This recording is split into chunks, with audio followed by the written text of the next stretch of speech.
मित्रों नमस्कार। मैं पंडित लाल बहादुर शुक्ला ज्योतिष केंद्र यूट्यूब चैनल के माध्यम से आप सभी मित्रों का हार्दिक स्वागत करता हूं। मित्रों, आज के हमारे शुक्ला ज्योतिष केंद्र यूट्यूब चैनल के ज्योतिष का विषय है जन्म कुंडली में पितृदोष के क्या हैं संकेत।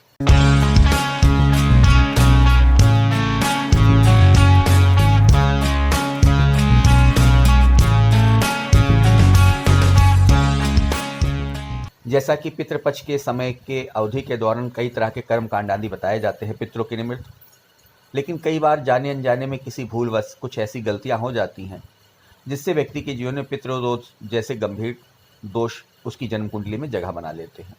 तो आइए जानते हैं कि कुंडली में पितृदोष की क्या संकेत होते हैं जिससे जीवन में मनुष्य के इससे पता लगाया जा सके कि उसको पितृदोष है। साथ ही आज हम आपको इस शुक्ला ज्योतिष केंद्र के यूट्यूब चैनल के माध्यम से आपको बताएंगे कौन सा उपाय कर करके इस दोष से मुक्त हुआ जा सकता है। तो सबसे पहले आप हमारे चैनल को सब्सक्राइब करें, बिल व घंटी बटन को दबाएं और आने वाली नई नई वीडियोस अपलोड होने पर आपको स्वतः प्राप्त हो जाए, इसलिए आप ज़रूर बिल व घंटी बटन को दबाएं और मित्र समूह में अपने दोस्तों को भी शेयर करें जिससे इसका लाभ उनको प्राप्त हो। अब बात करते हैं कि पितृदोष के संकेत। यदि किसी के जीवन में संतान सुख आसानी से नहीं मिल रहा है तो यह पितृदोष का एक संकेत है। इसके अलावा यदि अच्छी परवरिश के बावजूद भी किसी की संतान गलत संगत में पड़ जाती है तो उसे भी पितृदोष का संकेत माना जाता है। पितृदोष से पीड़ित व्यक्ति को नौकरी और व्यापार में हमेशा घाटे और तमाम तरह के नुकसान का सामना करना पड़ता है। ऐसे व्यक्तियों के जीवन में बार बार बाधा आने लगती है और जिन व्यक्तियों की कुंडली में पितृदोष होता है उनके घर में कलह क्लेश बढ़ जाता है। ऐसे व्यक्तियों के घर में पितृदोष की अगर वजह देखने के लिए घर में सुख समृद्धि नहीं टिकती और व्यक्ति हमेशा गरीबी और दरिद्रता से अपने जीवन को यापन करता है। इसके अलावा पितृदोष से पीड़ित व्यक्ति ना चाहते हुए भी कर्ज लगता है और आए दिन बीमार रहना शुरू हो जाता है। अब हम बात करते हैं कि पितृदोष से किस तरीके से इससे छुटकारा पाया जाता है, परेशानी कैसे दूर की जा सकती है। हालांकि यदि आपको अपने जीवन में यह संकेत नज़र आ रहा है कि कुंडली में पितृदोष है तो इसके लिए घबराने की आवश्यकता नहीं है मित्रों, क्योंकि ज्योतिष में पितरों को प्रसन्न करना और अपने कुंडली से पितृदोष दूर इसके प्रभाव को कम करने के कई उपाय बताए गए हैं। इसके लिए श्राद्ध के पहले दिन से ही अपने पितरों के निमित्त तर्पण आदि पूजन करना शुरू कर दें। उनको जैसे मेरे और वीडियोस में आपको है ग्रास देना प्रारंभ करें।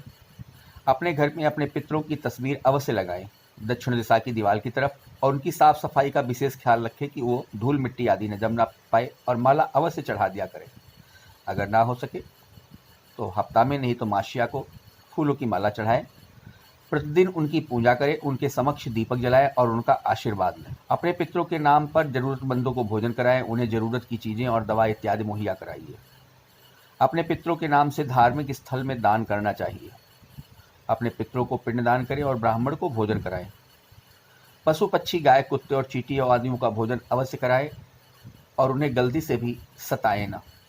मित्रों, श्राद्ध के विषय में क्या नियम अपनाने से पितृदोष संबंधित परेशानियां दूर होती हैं और अगर हम इन गलतियों को करते हैं तो जीवन में इससे भी हमारी जीवन की परेशानियां बढ़ती हैं भविष्य में। श्राद्ध करने वाले व्यक्ति को 15 दिन की अवधि में नाखून और बाल नहीं कटाने चाहिए।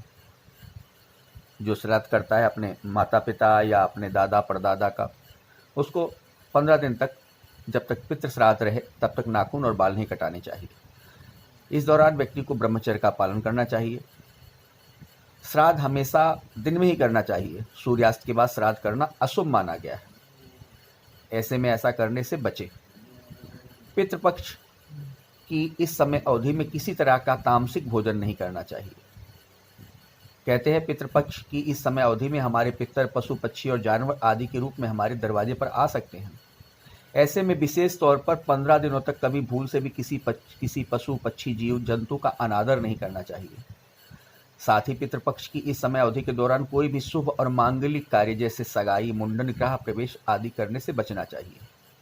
इसके अलावा इस दौरान कोई नए कपड़े, नए गहने आदि खरीदारी करना अशुभ माना गया। पितृपक्ष के दौरान अपने पितरों को हम प्रसन्न कर सकें जिससे हमारे पितृदोष संबंधित जो बताए गए हैं उनके प्रभाव कम हो, उसके लिए पशु पक्षी जीव जंतुओं की सेवा करती रहे।